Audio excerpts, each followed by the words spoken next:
Good morning mga ka-eggs, and for today's video is magre-replace tayo ng sunog na film ng speedometer natin. Look at that.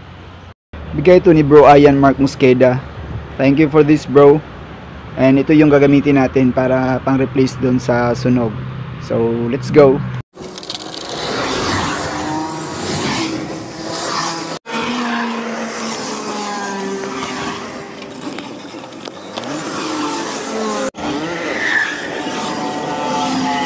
And ito yung dapat mga i-prepare natin. Cutter, gunting, alcohol, cotton, at saka yung maliit na star screw. So yan na guys, natanggal na natin yung cover glass ng speedo natin. Next na tanggalin mga ka-eggs is itong dalawang screw nut na maitim. And then itong hintuturo ng speedometer. Di ko sure kung anong term. Basta tagaturo ng ng numbers ng meter. Yan lang. So ayan guys, natanggal na siya as you can see.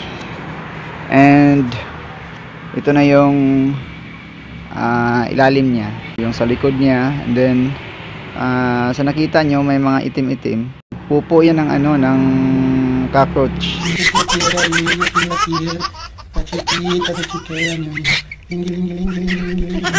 Hindi ko alam kung paano nakapasok dyan, basta andyan na yan. So ginaya ko lang sa YouTube mga ka-eggs. Ganito yung ginawa nila pagtanggal ng film using the cutter. So dapat dandahan para di matanggal yung glass. And focus lang kayo sa ginagawa ko mga ka-eggs. Huwag yung pansinin yung bata na yan kasi aki-ispi yan.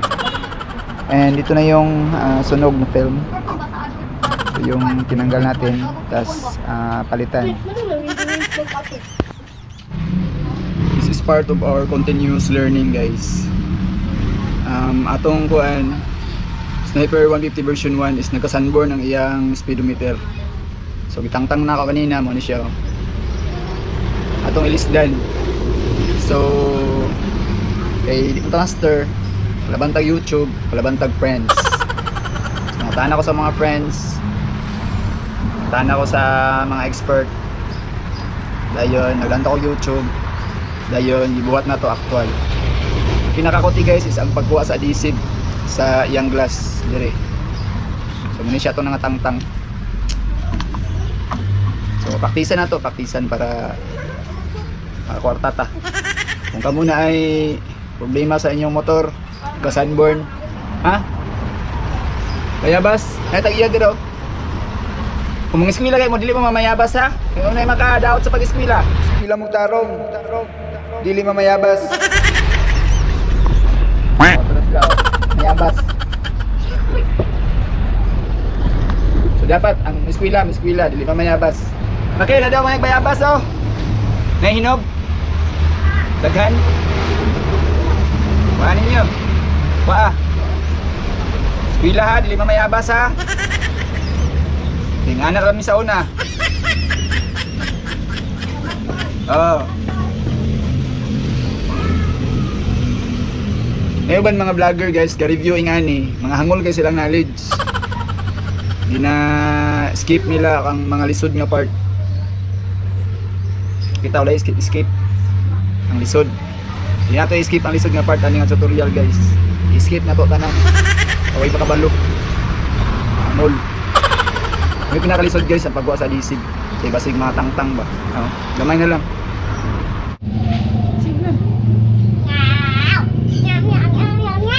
Let it go. Let it go. Na. Ikaw lang cellphone. Ikaw lang cellphone. Singka, let it go. Don't go pero nga. Dili na, dili.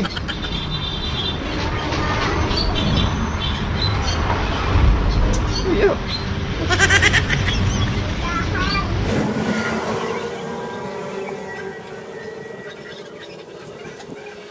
Tao din nato siya guys. Hindi ko sure kung mauna bagay siya. Bayho, sakto niya atong gibuhat. So nara siya guys. Fix na ang polarized film. So unta, sakto atong trabaho. balik na to ang mga parts niya. Naglisod ko, nalibog kung saan niya sa pagtangtang kanina, pero nakuha rin ako sa YouTube.